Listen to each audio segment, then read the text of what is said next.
Hello everyone and welcome to Let's Play Disco Elysium episode 5. In the last episode we were investigating the curse in the bookshop. We kind of explored the building, found some interesting information, but no idea about the curse. So, you know, that was good. This post-Levenger mail collection box has been heavily vandalized with graffito. A closer inspection reveals 2 bullet holes in the front. A faint sticker on the side reads RCM Emergencies Desk number 8102 with the slogan "Mankind be vigilant." Good mailbox.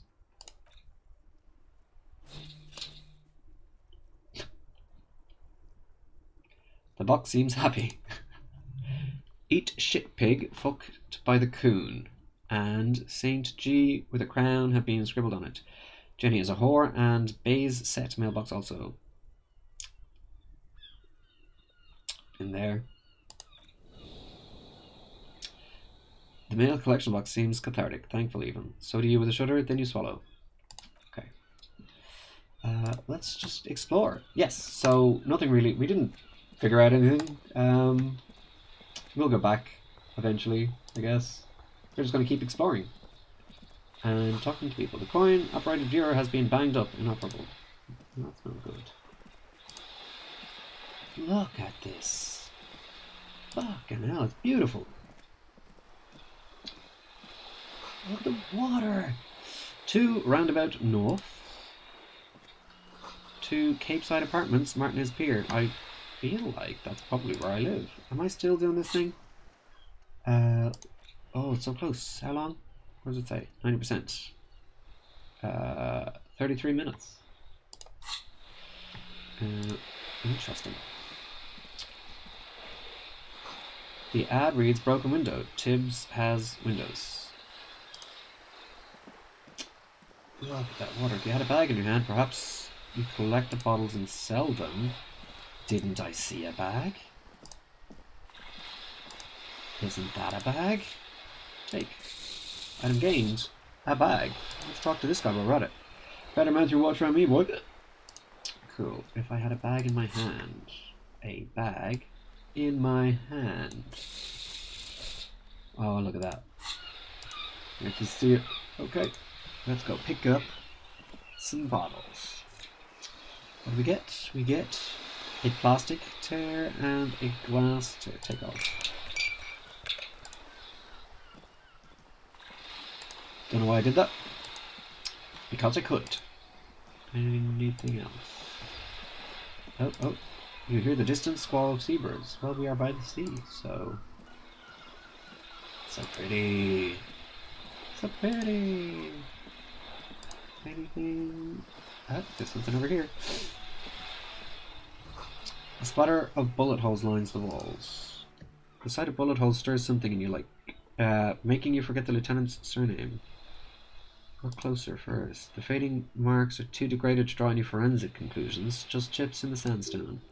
Kim, look. They look pretty ancient. Kim, look. Bullet holes. Where? He looks around, pointing the chips in the wall. Someone has been shot. We're cops. We should solve it. There. He looks at the wall. Those are old. Oh, you mean like from the Revolution? Yes, the one that happened half a century ago, he blinks. Those bullets were fired during the Revolution and do not warrant an investigation by officers of civil law. Okay, what can you tell me about this revolution? Not much. I don't have a fresh perspective on it. Shall we go? Okay. But I got some experience. Oh. How experience points does it tell me? You do not have enough skill points. 75 out of 100. Does this change anything? No. Okay. 75 out of 100. So... Oh, hello. Oh, you're Kim. Sorry, I thought you were somebody else. Yes. You seem to be following me. Nothing. I've been kicked out of every joint in Ravishall. Yeah. I know that feeling, buddy. The thing is, I feel like I missed something in the bookshop. But I also don't want to spend too long with it. What's down here? I've never... Oh, look, there's another person. Let's talk. Who are you? Tommy Lahome. And a hunter and a gatherer. Feel like a traveler. The man mutters to himself, accenting the beats as he goes. A simple little cadence. He seems to be making it up as he goes. Keep listening. From another planet. Hey He there. finishes and turns to you. What's going on here? It's a jam, my man. He motions towards the sprawl of lorries with a sweeping gesture. The air from the east is thick with the smell of crude oils, heavy metals, and other byproducts of the modern era. You can almost taste it. What's the jam? It's a traffic jam for the ages. Harbor gates up the street are shut tight. No explanation given. Workers on strike, scabs agitating, an all-around clusterfuck. Meanwhile, we're all stuck here in long-haul limbo for days upon days upon days. He glances south down the road. Limbo, huh? So that's where I am. Yeah, exactly. It's official. He too agrees. This is the antechamber of the afterlife. So how long have we been Feels here? near forever. Like I was born on this here roundabout and this was all I ever knew. Just me and the metal and the tires, the oil and the fumes of mazout. Mazout. Mazout is an antiquated term for heavy fuel oils. This man has a barely suppressed performative streak. Or he just likes unusual words. Or both. I dig your style, man. Yeah, imagine. It's been a whole week already. He snickers, in appreciation of the digging of his style. So tell me, what do you need? Scared to spare some change for a working stiff? Tell me more about this strike. It's like whatever's going on over at the dock, workers got a blockade set up, making demands no way in or out. Going on strike would probably help you dodge a bullet or two. Maybe I should go on strike. What's the union demanding? Some pretty wild stuff I hear, like a giant new power crane on half the company. I forget what exactly. Good on them, I guess. I've heard talk there's a company rep in town too, like a strike negotiator type. They'd know what's up. Precise demands and so on. Ah yes, from the Wild Pines, he takes a note. We'll meet her soon enough, I'm sure. What do you think the company wants? They want to keep that money flowing in, my man. He makes a ka-ching sound. Ka-ching. He doesn't blame them, but he's not on their side, that's for sure. Anything else I should know? Anything else? He thinks, yeah, this ain't really my area of expertise. I just do my job and I get paid. I have things to do and places to be. All of us do. All of who? Us lorry drivers. Camioneurs. A few still hang around here waiting for this mess to end. Most have scurried off somewhere to get drunk or high or laid. He smiles awkwardly. Not that I blame them, really. Not you. Not my thing. Chasing transient pleasures is a drag these days. I prefer the examined life now. Think and reflect and observe. And he glances down the road toward the horizon, a glint of something in his eyes. He tries his best to look nonchalant, but there's a rigidity in him, as if trying to conceal something warm and deep beneath a cool exterior. Oh, very low. Know anything about the dead man? He ain't one of us drivers, I know that. All accounted for, otherwise I haven't really asked about that. Been wasting time right here, keeping busy. It's easy to see he's telling the truth. He's kept his nose out of the dark stuff. Busy with what? Analysing the fundamental structural and psychological conditions of being stranded in the midst of a sea of motor lorries and their sad, despondent chauffeurs. Ask you for his and your conclusion. A sense of surprise there ain't more bodies hanging from more trees. Wow. What are you hauling? Oh, high-grade narcotics, illegal firearms, stuff like that. Relax, he's merely joking. Wicked, I've always wondered. Okay, what are you actually hauling? Can't even get a few jokes past you, my man. He grins. I've got another haul of foul cargo. Mostly sporting goods, tracksuits, that kind of thing. They usually get shipped to Grad and the Occident, though we've been making headway in the Ilmarian market lately. Could I get? We're pals and all, but I can't just really hand out the merchandise. The boss won't be happy. No. This rockin' beauty, he points at the lorry with a sum, sure, is like a rash you can't get rid of. You interested in heavy-duty cargo machinery? A motor lorry, also called a camion, on Caillou and neighbouring islands. This one looks roughed up enough to be some sort of Faln rust bucket, maybe the A6. That a Faln A6 you got there? Good eye, my man. Yep, she's an old one, but reliable. He gives the side of the lorry a friendly knock. Me and her spent a long time together. So nothing illegal then? Not unless they've illegalized sports equipment while I was on the road. Right. I'm good for now. Don't be a stranger. He gives a salute with 2 fingers. You know what? Let's just cut the body down. Do something fun. I don't imagine one extra skill check is going to be much use. And I can't actually even remember what it was. It feels like everything's hinging on this body. I might need 2 more. Because I don't know where to go, what to do. The body's the only thing I got. Kuno, fuck off. Go to the body. So that's the one that was locked. Preliminary examination is done. Let's get him down. The steel reinforced belt presents a unique challenge. I brought chain cutters, but I don't see a good angle to approach to the belt. He doesn't actually think the challenge is unique. He thinks it's frustrating, annoying, and harder than he thought. The cadaver is a good 1.2 meters up. Neither of us can reach the belt without assistance, and even if we do, there's the question of cutting the airship strength material.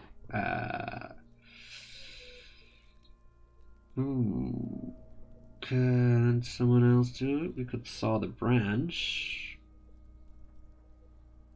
Ask for help from the harbour? I was really hoping we wouldn't. The Union appear to be suspects in this case. It seems like dangerous route to go down. I would really prefer if there was another way. These people might have an agenda, but what else can commit to it? Consider other. Yeah, wait, let's reconsider. What other options? The corp twists on the belt like a chicken on a skewer. Someone else do it? Someone else. He pauses. You mean like the police? What was that about the processing? Then weren't they supposed to take care of the boots? Why don't they help? Yes, exactly. Call the police. Can't the boys processing take care of that? No. Why? Think of the boys from processing as murderers, only instead of people, they murder crime scenes. Processing is a wrecking crew. They know how to commission off items and how to work the incinerator in the morgue. We could saw the branch, climb up there and saw the branch. Yeah, it seems dangerous. There has to be a less risky way, with less falling down off of trees. Shoot him down? Yeah, the enthusiasm is unrestrained. Bang, bang time, pigs. Shoot his head off. The lieutenant remains unaffected. How? Where the buckle ties the rope to the branch. That's a good spot. There, the buckle holds it all together. Where? He corrects his glasses. I see it. If the shot hits that, there might be a chance to release the belt. Yeah, now we're talking. Entertain the Kuno with some shit. They'll miss. The pigs will miss. Take the shot, Lieutenant. What's the worst thing that could happen? I'll blow his head off. Take it. Take the shot. Just take the shot. Kuno wants some of that shit. Silence. With his elbows sharp, the lieutenant unzips his jacket and produces a lightweight firearm. He drops a paper cartridge in the barrel, separates the scouring stick, and gives the cartridge 5 tugs, securing it in place. That's a Kaijil A990, Armistice, mass-produced muzzleloader, ascetic, frugal, and one of the most common firearms in the world.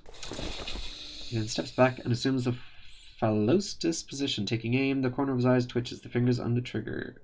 Easy does it, partner. He's gonna fucking miss. The kid's voice is drowned in a shrill blast that echoes off the walls of the surrounding tenements. A cloud of smoke slowly parts in the air as the lieutenant steps back and says to himself, God damn it. A lot of things were wrong with that shot. The Phallostis was the wrong choice. His shoulders were raised, and above all, he cannot trust his eyesight. Fucking idiot.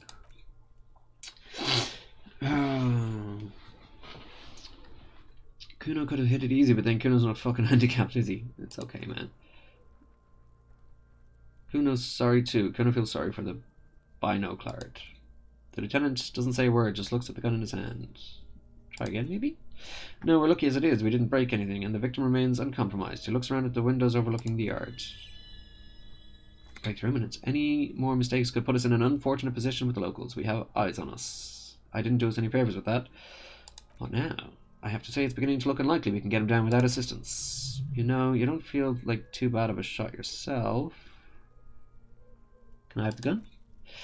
It's bad as it is, us shooting firearms like punks. He pauses, then shrugs and proceeds to load the pistolet. Go ahead, I'm not stopping you, just don't lose it. The piece shines in his outstretched hand. They only have one gun? This is the sorriest pair of pigs Kuno's ever seen. Take the gun. Yeah, take it, you fucking banana poika. Take it and shoot yourself in the mouth. Feel the weight first. The cold piece of bakelite and gunmetal is surprisingly light. Your finger fits right through the guard, instinctively resting on the trigger.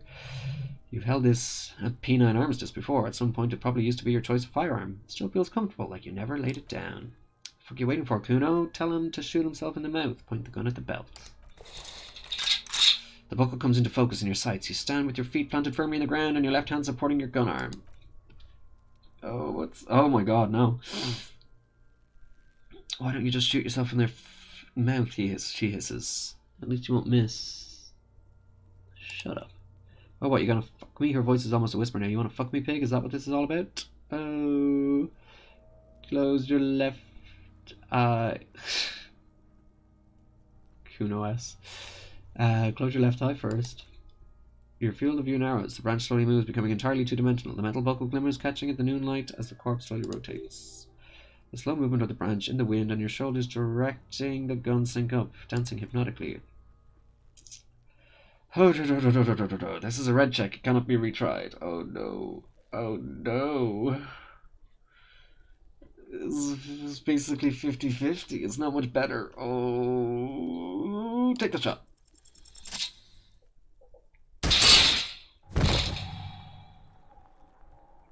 Success. Oh. I mean, that still could have been a failure. The buckle explodes into tiny pieces, coming loose with a whir. With your hand numb from the recoil, you look at the body slump. You look at the body slumped down. For a moment, the man appears to kneel in front of you, looking straight at you, helpless, trapped within itself. Who killed you? The hanged man. Communism. Oh. Continue. It takes a millisecond for the association to flash within your cortex. You have no idea where it's coming from, only that it's right. Then the ridge in his muscle gives way and he smashes sideways into the spring mud, letting out a horrid stench. Task complete, getting the body down. Level up. You've been policed. Aces high. The lieutenant raises his right hand, waiting for you to slap it. The aces high, a custom invented by the aerostatic brigades during the revolution, is used to celebrate success in Revachol, especially in sports. The gesture has spread across the world despite the defeat of the revolutionaries themselves. You could add an aces low to it if you like, by turning your back after the high and waiting for another. Slap it and wait for an aces low. The high arrives with a sharp slap. As you turn around, there's a moment of doubt. Feels like that low ain't gonna connect. Yeah, chill. It's gonna connect. Oh, and I still got my bag of balls. But then it does.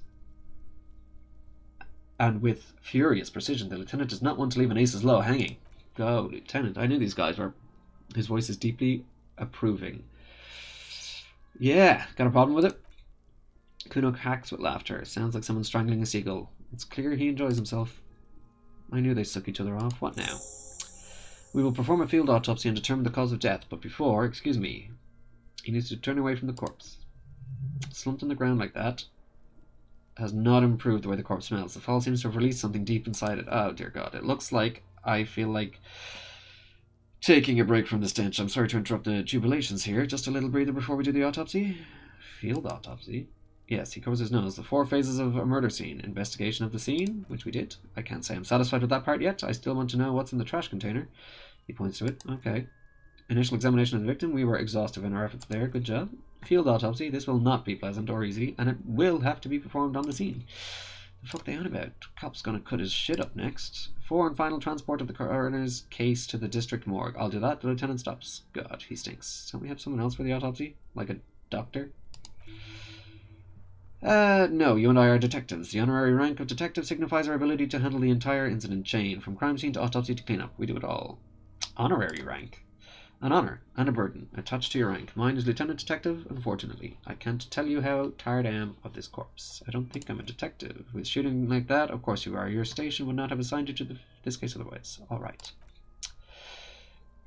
In the meanwhile, we should try to interview Evrart Clare, the leader of the union. Harbour property was clearly used in the hanging. He points to the belt of the harbour just east of here. Getting in might prove a challenge, though. I have a thing. Or we could ask around for the representative of the logistics company. My initial information says the Wild Pines have sent some sort of strike negotiator to wrangle control back from Evrart. You could ask the gardener for directions. Is this the famous list of initial interviews? Yes. And those were the interviews. Viewees. Let's go. What'd I get here? What's this? Thought complete. Lonesome long way home. I can go home. Here we go. Home awaits. Walk past Station 41 and through the market, past the Buggy Street spearhead to the other side of the lake, the frozen eye at the centre of the district. Then past the video rental store on the corner, there at the end of the street lined with the pine trees, a small house no larger than a matchbox, 11 Voyager Road. You no longer live there, those times are gone, and so are those people. Why did you come here? Why are you still here? And where's the dealer? You have to get back to work, that's all you have now. Learning cap for perception raised to 5, speed gives 1 sigh. Well, it's a long way home, I guess. Solution. I did it. There's another one. Aces low? What's this? Temporary research bonus. Aces low. Plus 2 empty towards King Kitsuragi. The Indian Civil War was not the first war to see the use of hybrid airships on both sides, but it was the coolest. For an entire decade, folded multi-rotor fighters got into dogfights above Revachol, Ozone, Seminine, and the Arcade Islands, spitting death at one another. They flew over sandy beaches and shot each other out of the azure sky, crashing into city blocks and setting island forts ablaze. The Aces Low was a custom among revolutionary brigades, performed after multiple kills. Lieutenant Kitsuragi seems fond of it. Why? I can't... Can I... Oh, internalize. Aces Low. Okay. Unlockable. How? Oh, I can unlock it with a skill point? I have 2. I don't need another one yet, so I won't do that. What I will do... I don't know what to do! These things, Oh... What to do? What to do? These are all quite... I just don't know. Shivers. Raises the hair on your neck. Tune into the city. Volition. Keep your morale up. Understand others. Intimidate the public. Assert yourself. Esprit de Corps. Connect to Station 41. Understand cop culture. Charm men and women. Play the puppet master. I've got 0 on that. I've got 2 skill points. I'm going to do authority. And I'm going to do suggestion. I wonder if I could accept changes and close. I don't know what the best build to do is. It's not going to let me do the corpse yet, is it? The hanged man, the rotting man lies on his side with his eyes looking straight through you. The belt is still around his neck. The body is supine and open to intrusion by autopsy. The lieutenant adjusts his glasses and takes a deep breath. Locked. Why is it locked? I mean, I've already... Oh, yeah. First, what exactly is a field autopsy? Come on, officer. He pulls a pair of latex gloves. You know what a field autopsy is? You've done 100 of them. What you do know is at 18.9 kilometers, the dormant shield volcano, Corpus Mundi, is the world's highest summit, and the failure of the 38 single Et Puis du Sang to crack the top 20 was the death knell of disco. But what a field autopsy is, you have no idea. Why don't you know? What use are you? It appears I have forgotten.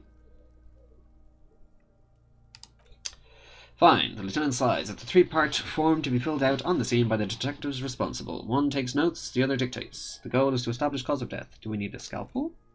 A scalpel is not always required. I hope this one is one of those cases. Latex gloves, however, are. Right, let's get in there. There truly is a time for everything, even for yellow gardening gloves. He nods approvingly. However, they are lacking hygienically. I suggest you get in there in a limited capacity. All right. I'll ask you when I need you to, for the most part. Maybe I should handle the contact and you take notes. Okay, where should I take these? Notes. In your paperwork, officer. Just fill out the field autopsy form. He sighs, already expecting the answer. You're not going to believe this. I think I've lost my paperwork. There, they only have 1 paperwork, too. Officer, what haven't you lost? I still have my disco trousers. I still haven't lost the satin shirt. I still have my trusty blazer. My shoes. I have both of them. I've found the other one, too. Good. Otherwise, you would only have 1 shoe now. He looks at his notebook. I can give you my paperwork. There's an autopsy form there. Several, actually, but only if it helps move things along. I'm sorry I lost everything. Yes, well... The lieutenant doesn't know what to say. It's okay to cry. Let's work up yours. Right, the autopsy form is near the end. He hands you his notebook and his pen. Open the notebook at the field autopsy form. The The dead man stares in silence as you crack open the ledger. The bright red paper is covered in boxes and lists, describing the condition of his skin and organs in 3 parts. Above those, an 11-field info form needs filling out first. It begins with, begin. 1. Assistant. That's you. Only the first question, and already I don't know the answer. Not an energetic start to an autopsy, I agree. Pig's messed up. Kuna feels pity. Just leave it empty, officer. Leave it empty. The corpse lies there, indifferent to you. Retrograde amnesia. The next box says coroner's case number. KK 570803.0815. Write it down. Next. Name. NA. Next. Date of birth. NA. Age. The man corrects his glasses. Roughly 50. Try 40. The damage is so extensive it's better to err on the younger side. I'm going to write 42. He nods. Race. Mondial. Fair to olive skin. From the Isola of Mundi. This is as vague as it gets. You might as well say whitish. Write it down. The pudgy mess of curdled meat looks neither mondial nor anything other. Sex. Fucky, the little monster exclaims energetically. Male. Pig's gonna have sex. Right. Fucky. Right male. Right pig. Right male. Nor does he look male with his pregnant belly and indistinguishable face. Date of death. We're still going with March 4th, 51. 0403 51. What else? He looks over your shoulder. 9. Body identified by is non-applicable. 10. Case number is the same as the coroner's case. Okay, 57, 050, listens motionless, with the cargo belt still around his neck. Only 1 box remains. Evidence of treatments. None, at least not after the initial examination. What exactly is treatment anyway? Interfering with the body's position or wounds post-mortem.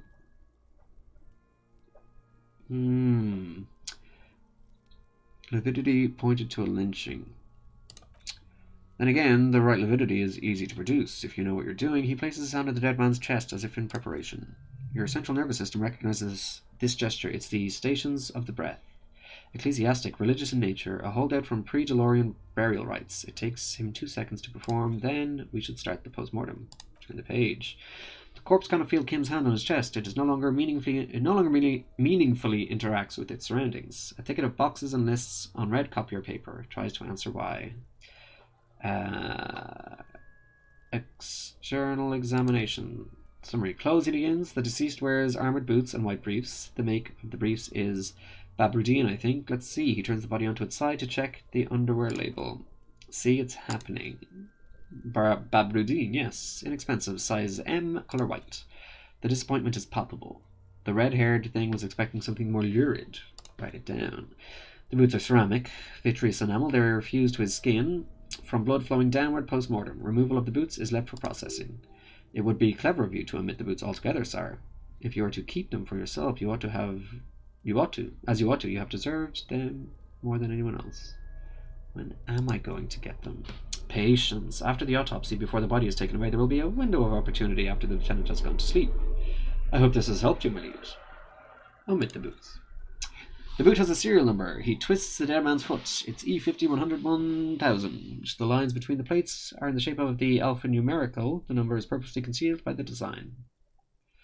I don't want to write it down if I'm stealing the boots. Tattoos. He stands up, feet planted on either side of the body. The upper torso is covered in a single continuous tattoo resembling a map of the night sky. It reaches from the right shoulder to the heart. The ink is blue and white. The assistant has a colour photograph of the markings to be added to the case files as document A1. The photo is taken on the scene using a Trigot Mini. Write it down. The deceased has a belt for airlifting cargo around his neck, tied with a hangman's knot. Colour yellow, length 3 meters. There is a buckle on the other end. Write it down. He produces a measuring tape. Well nourished, athletically built, measuring 1.8 meters. 1.8 meters. Generally consistent with age 42. Preservation is good. Ambient temperature below freezing. Write it down.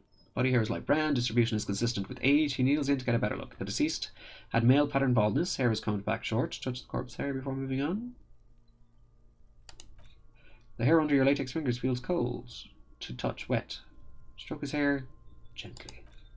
The stench is suffocating. Strands of dark brown hair start sticking to the latex glove like threads off a rag doll's head. There must be Valentine in there. He's combed his hair back with oil. Keep petting him.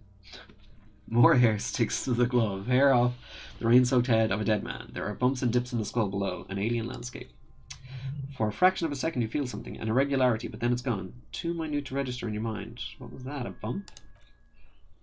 What was that? Brilliantine? There's brilliantine in his hair. Write it down, adding the brilliantine. Lividity is consistent with hanging. The head is congested. Contusions are present on the head, chest and thighs, consistent with stones thrown post-mortem. Low velocity. Fucking low velocity? The kid explodes. You think Kuna doesn't know what you're talking about? Velocity was fucking max.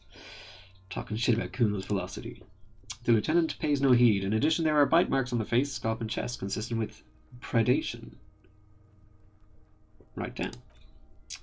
Ligature marks. The lieutenant produces a small folding knife with the other hand pulling on the belt. He starts cutting into the polyester. The stench is horrid. After a while, it's obvious the material cannot be cut. The steel wiring, he concedes breathless. There's too much of it. We need to remove the belt so we can get to the ligature mark. You got the right tool for that. The chain cutters. Oh yeah, I'm prepared. Pet the chain cutters. The hanged man lets out a joyous little bubble of rot from his nose. Good thing we got these chain cutters. Always good to think ahead. Now he points to the rope squeezing the dead man's neck. We need to cut the belt to see the ligature marks below. Carefully, with as much precision as you can. See, my pig is going to fuck his head off. No, he ain't. See, looks blasé. Your pig's a boring fuck. Oh no. Oh no, no, no. Oh no. Look for a good spot to cut. The belt is equally tied around the whole circumference of his neck, swelling over the edges like white bread rising from the east. 72%. Oh, that's actually good. The knot is the weak spot. The chain cutters fit there. Steady now, like a flower arranger. 2 cuts and it should come loose. Okay. What? You jam the cutters right under the knot. That seems like a smart idea. Yeah, somewhere there. Already, they're buried deep in the man's flesh. Then you rotate them to get a better hold. And then, fuckity fuck. The lieutenant looks by, somewhat worried as you summon power words to your aid. Then enough. Told you my pig was a hard one. Was hardcore. He steps in and takes the chain cutters from you. I should have a go before I think I have a strategy. Let him work. He sinks the cutters into the knot, preparing to perform the cuts with his elbow to his knee for precision. Snap, the knot is slashed. Another cut in hand, the belt falls apart. Like a flower bouquet, revealing the dead man's neck and the dark red ligature mark around it. Here, he hands you the chain cutters back and then kneels closer to the body, running his finger along the dark red groove until he comes to a gap. The rope rises to a point, he says, leaving a gap in the ligature mark. The suspension point is in the back of the neck on the nave. Hemorrhaging is observed on the skin above and below the ligature marks. The mark is well pronounced, consistent with a drop from 1 or 1.5 meters. Write it down. Chest is intact. He presses down on it. Normal contour. Abdomen is protuberant. Pelvis intact. Genitalia. He pulls down the man's underpants. Now it's gonna happen, see? Fucking knew it. Genitalia is male and unremarkable. No evidence of injury. Inspect the genitals. The dead man's penis is average sized, congested from the downward collection of blood. The testicles are uneven in length, hanging underneath. The genitalia is greenish. Oh dear God. Marbling is present around the crotch. Let it down and move on. Back is symmetrical and intact. He struggles to turn the corpse on his side. Upper and lower extremities are intact but asymmetrical. There are combat injuries on the right hand, thigh and hip. In addition, I see smaller residual scars, too numerous to count, covering about 30% of his skin. From wounds sustained over 2, maybe more decades. Dispersal and accumulation indicates long and active combat duty. The scarring is extensive, way more than a law official's. He nods. We have a real museum here of battles, wars. Write it down. Last item. Hands. He takes the man's right hand in his, inspects it, then moves on to the other hand. Pick up the hand. The hand feels heavy, filled with decay liquids, like it's ready to explode. If squeezed hard enough. You're suddenly repulsed, so much so you feel compelled to drop it. Hands are clean, the lieutenant says, as 5 cold sausage-like fingers slip from your hand. No sign of injury from struggling. Were we expecting any? I was. Maybe I'm just not seeing them. Honestly, the stench is making it hard for me to think at the moment. Write it down. Whew. He turns to the side to breathe. It's not enough. He buries his face in the sleeve of his jacket. You hear a muffled voice. That's all for the external. Well done. What next? Internal examination. Central nervous system, he says, and then concludes abruptly. I have nothing. Do you have anything on this man's central nervous system? Of course, there is a moral to be drawn from it. A moral to the story. If I may add the moral of this story, what would that be? He looks at you inquisitively. The dead man looks too with barely contained excitement to hear the moral of his story. The brain is very vulnerable to compromises in its blood supply. The lieutenant grins. I think that may well be the moral of every story, officer. All right, N.A. Good. Musculoskeletal. Purge fluid is coming from the mouth. He gets close to the mouth hole. Eyes squinting from the stench. Not injury related. Eyes and tongue protuberant. Hyoid boing. Hey boon. Hyoid bone. Let's see. With his eyes almost closed, the lieutenant puts his hand on the dead man's throat and begins to massage it gently. A rotting smell erupts from the mouth. Purge fluid runs down his lips, black and viscous. You hear a crack as the lieutenant moves his sharp fingers inside the flesh, like the creaking of an old house at night. Yeah, jack that fucker off. The hyoid bone is fractured, he says after a while. The rest of the musculoskeletal system is intact. Unremarkable. Write it down. Back hunched, as if in prayer, he begins to pry open the dead man's jaws. Respiratory system, he stops to exert more force. Both hands are used. Oral cavity shows no lesions. The victim has received dental implants. Excuse me. Possibly after a combat wound. Mouth swollen, hemorrhaging present in mucose of the lips and mouth. Look inside the dead man's mouth. No scream, no sigh of relief rises from the darkness inside. It's humid there. Sickly sweet air, unlike anything living. You feel like you're about to throw up again, straight in the mouth of his. Oh, God, look deeper inside. Oh. Health critical. Heal yourself now. I don't know how. Oh, I don't know what happened there. I feel like I've died. I can't do anything. Can't do anything. Journal, close. What's going on? What's going on?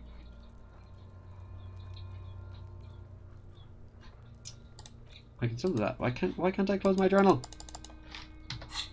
Oh. There we go. Endurance. You feel something in your chest, an unnatural pressure. It's spreading to your left arm, your jaw. So I'm guessing this is bad. Very, very bad. This is the end bad. Try to remain conscious.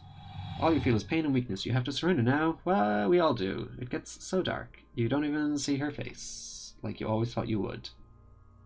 You only see pain and fear. I didn't know how to heal myself. I mean, I had a healing thing, but I don't know how to... Cop suffers final heart attack.